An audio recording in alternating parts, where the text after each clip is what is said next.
Hello guys, welcome back to the Jurassic Gamer channel. Today I'm doing a double review being the Dilophosaurus and Gallimimus. First of all, let's go through their boxes. Obviously, you've seen these boxes a million times now. Well, not really. They haven't released that many last year. Here's a side profile of their figures, and the back being a brief synopsis of their characters in the film, an image from the film, and an image of the figures. Okay, let's get into the main price being the figures. First, I'm not going to go through Dilophosaurus. I'm going to be going through the Gallimimus. Now, when I first saw this toy, I thought they were doing a toy based off of the first Jurassic World film. But no, this is apparently based off of the Jurassic Park. Now, when I first saw that it was for Jurassic Park, I thought, shouldn't it have a white stripe across its body? Because I do know the Gallimimus does have the white stripes. If I'm not wrong, I did even see it in the video games that they did have a white stripe. Jurassic World Evolution, both of the games, for the first color scheme for the Gallimimus, they had a white stripe. But when I watched the film, it was both. This is accurate to the film. So yeah, articulation on these small figures, they're all pretty much the same. You get a ball joint on the head usually, and then you just rotate it, neck joint, and leg joints, and metal wired tail. I forgot what it's called. But yeah, overall, decent articulation. I couldn't really ask for more, but yeah, overall it's good. This does have painted toenails, but not painted claws, which is something I'll get into later. But yeah, I overall think that this figure, it's very good. For the price in my country, it costs $20. So, and you can get this off of Amazon. If I'm not wrong, you still can get it off of Amazon, so that's pretty cool. But yeah, I overall think for the price of this figure, it's not bad. Comparing that to another roughly $20 figure being the Fallen Kingdom Gallimimus, which was stuck in this pose, I would say go for this. This has not aged well. It doesn't really look like a Gallimimus. Sorry, hold on. Yeah, this doesn't really look like a Gallimimus. This looks more like an ostrich, to be honest, so yeah. Or turkey, if you get that reference. But yeah. Anyways, I do think that this is a figure that is needed to the Hammond collection. And do try buying multiple of these, as if you want to you can recreate that scene from the film where the T-Rex comes in chasing a herd of them and eats one of them. So yeah, I overall enjoy this figure quite a lot. I would say I would give it 7 out of 10.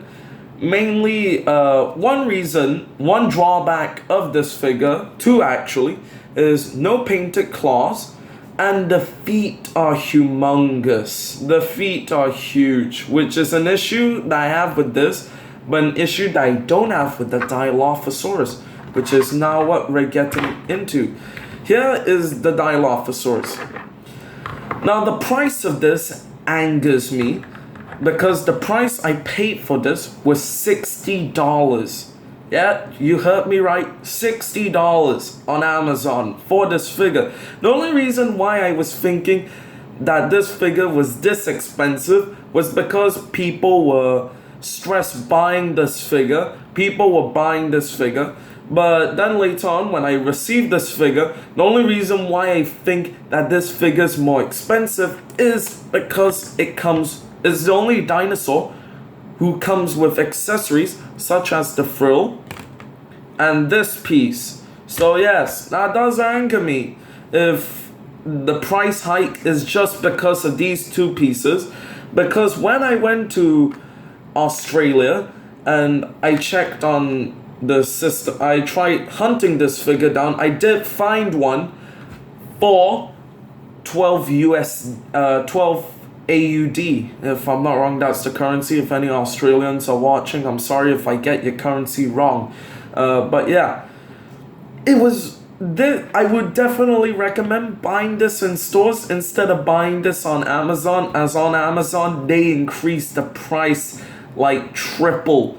So yeah, anyways, do I think this is accurate to the film? Because I have been watching a lot of YouTubers saying that this is inaccurate to the film.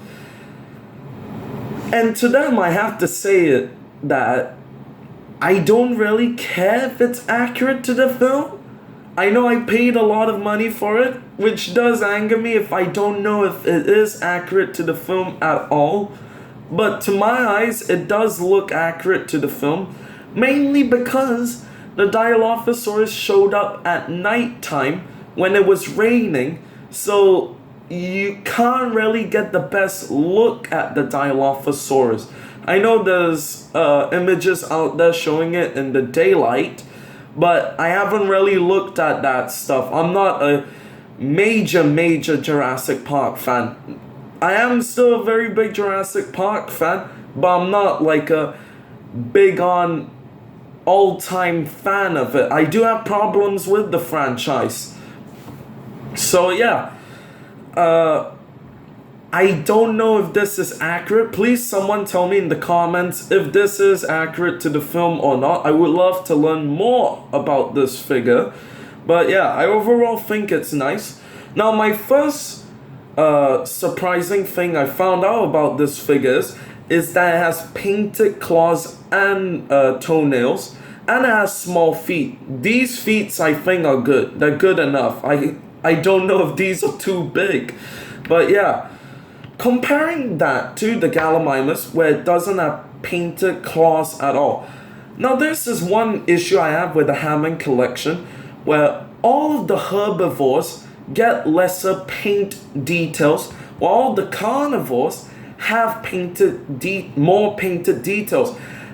And I can show you that. I can show you that via the first two Hammond collection figures that came out in my country, being the Parasaurolophus and the Baryonyx. Okay, sorry, we're getting a bit sidetracked right now, but I do want to show this because this is an issue I have.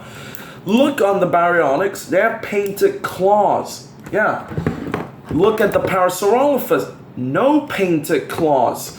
So yes, that goes also for the Triceratops and the Ceratosaurus, where the Triceratops doesn't get painted toenails, while the Ceratosaurus does get painted claws. So that really angers me. And with the figures here, by the looks of it, the Concavinator figure and the Geosternbergia figure, they have painted claws, while the Pachycephalosaurus and the Ankylosaurus, they have lesser paint decals. And I was thinking, if this is a line for adults, you would think that Mattel would put an equal amount of paint details on them.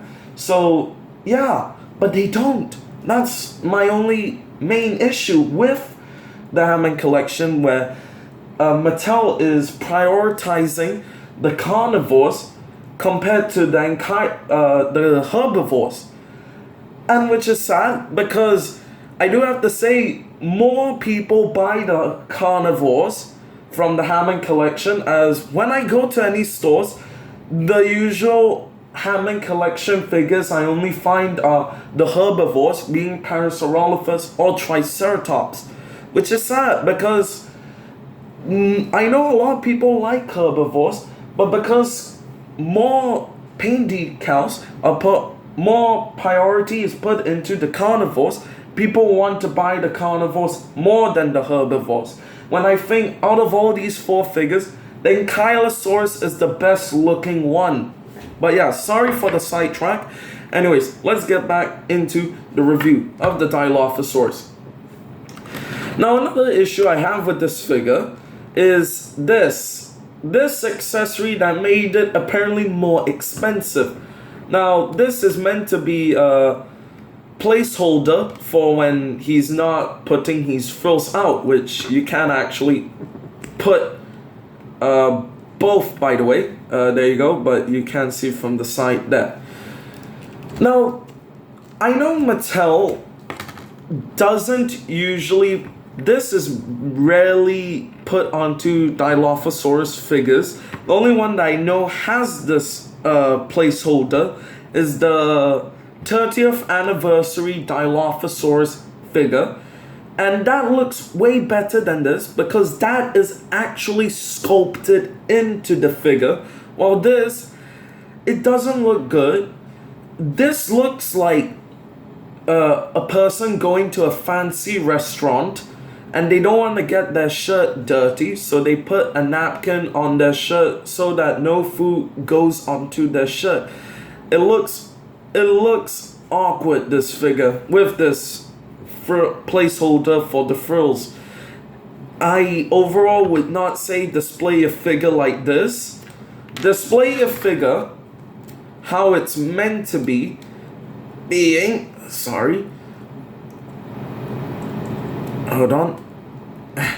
being like this.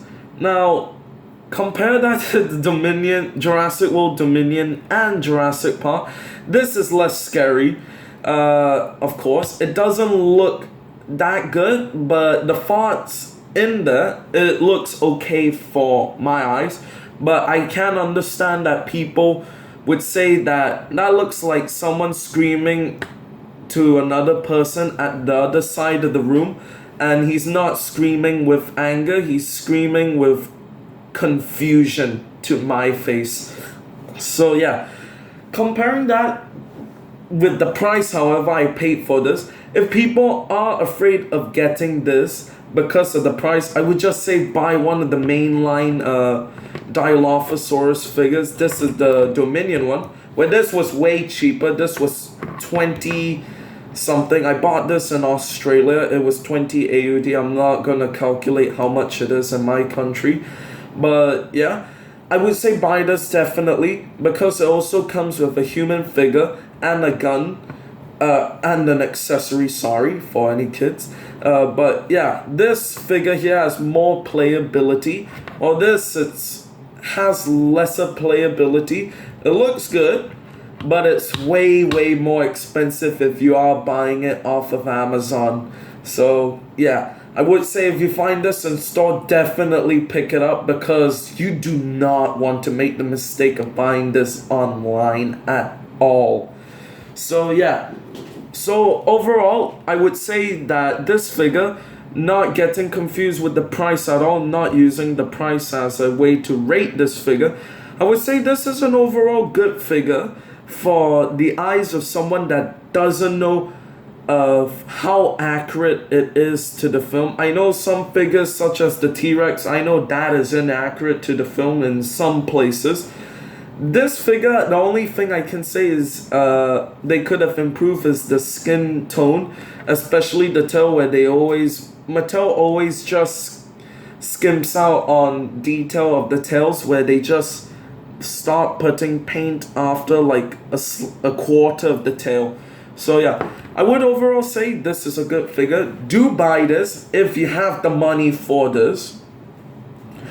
But yeah, I would say this is a 6 to 7 out of 10 for me. The Hammond collection, for me, it's good, but it's not the adult line we were promised. And we do know that this isn't, while Mattel keeps on saying, yeah, this is marketed for adults, the box says otherwise, where it's marketed for, where is it?